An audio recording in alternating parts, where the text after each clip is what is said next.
Hello, sports lovers. A warm welcome to the most authoritative sporting channel here on social media.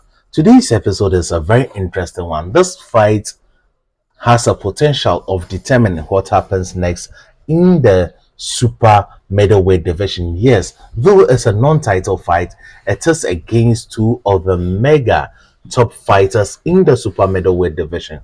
Edgar Berlanga, a knockout artist, a fighter who believes he is the chosen one, and a precise sniper in the person of Hamza Sheerez.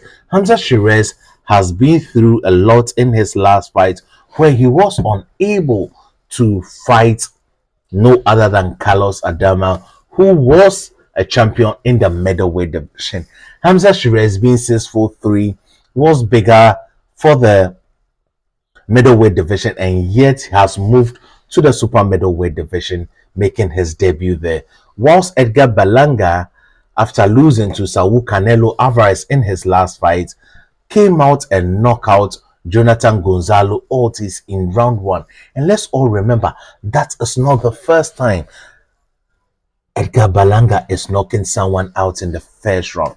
He has knocked out 16 of his opponents in the first round, and that is a remarkable progress. The guy standing at 6'1" has massive power. He has 23 wins, 1 loss, 18 knockouts, and that is an impressive win. Having been champion in the junior middleweight division, I think that he is an experienced pro. As at now, we are talking about him. He is 28 years of age, and this is a fighter in the prime of his career. Let's take a look at Hamza Sheerez. Hamza Sheerez had a difficult last fight, which ended in a draw where a lot of people think that Carlos Adama, including myself, came out with a victory. But Hamza Sheerez has 21 wins, 17 KOs, 1 draw, undefeated, and that is very, very interesting at this stage because a guy from Britain, 6'3", has an educated jab, has decent footwork, known as Mohammed Sheerez. I think that this guy is a tough opponent for Edgar Berlanga. Yes, not as tough as Canelo, but the collision of the styles of both boxers will make this particular fight interesting. Hamza Sheerez likes to work everything behind his jab, whilst Edgar Berlanga, like I stated, is a knockout artist. Now, before I get into how I think the fight will turn up and go on to be or break it down for you, please remember to hit the subscribe button, press the bell icon, express your views in the comment section, and share so others can enjoy. Now, I think that this fight is a very interesting one. Hamza Sheerez will be coming into this particular fight in my eye as favorite because he remains undefeated, and it is not easy to beat an undefeated fighter. With Edgar Berlanga, he also would be coming in confidence because he only lost to the toughest guy in the division and a top 10 pound for pound fighter in the world and a Mexican or all-time great. You can argue about that. So the collision of styles would be interesting. A sniper, a knockout artist, who would be the general in the ring, and that is a very, very interesting. It is because I suspect Hamza Sheerez would be the general in the ring is the reason why I am tipping him to be the favorite. But the fight will start on a very high note with Edgar Berlanga coming in the first round, trying to break down Hamza Sheerez. And Hamza Sheerez often takes time in order to get into his rhythm. And when he does, he is a very difficult fighter to stop because, and what would even make it more challenging for Edgar Berlanga is that he doesn't have a lot of head movement like Carlos Adama, who comes from Cuba and has an awkward style and a difficult boxing style to defend against or to come up against. So Edgar Berlanga often dodges punches with his head, and with the precision of Hamza Sheerez's jab, after the first 2 rounds, it would be difficult for him to continue taking such punishment because you would be able to land, and not your opponent is successful in landing on you and you're not able to throw anything to land on him. That would get you into a lot of frustration.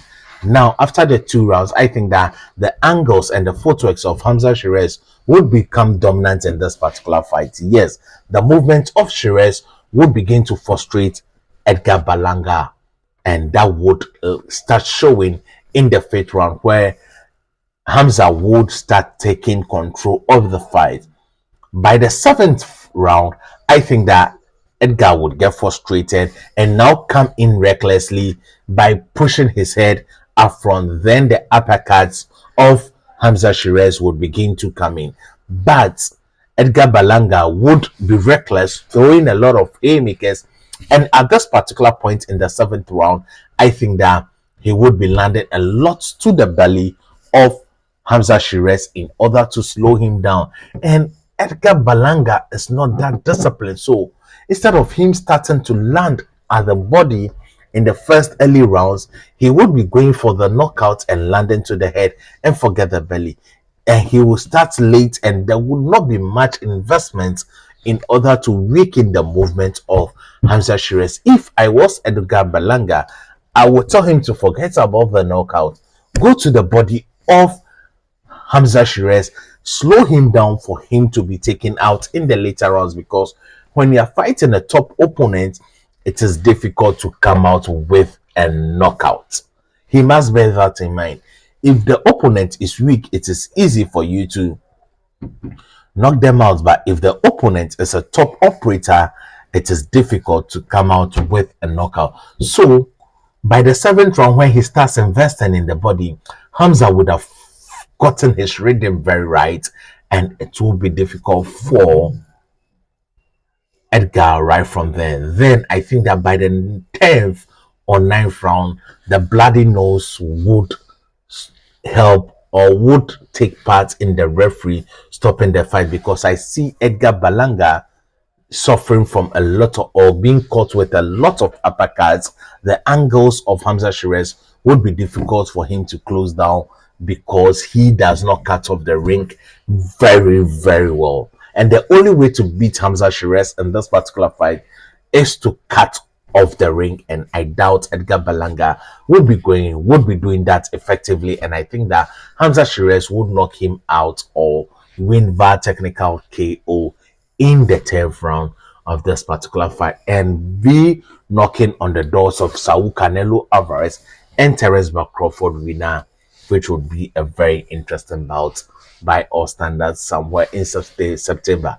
I'll be bringing you all that in the coming future, but the next fight I'm going to break down is between Manny Pacquiao, former 8th division world champion, and Mario Barrios, who would be competing for the welterweight title later this month. Thank you. Stay positive. Remember, your greatness has no limits.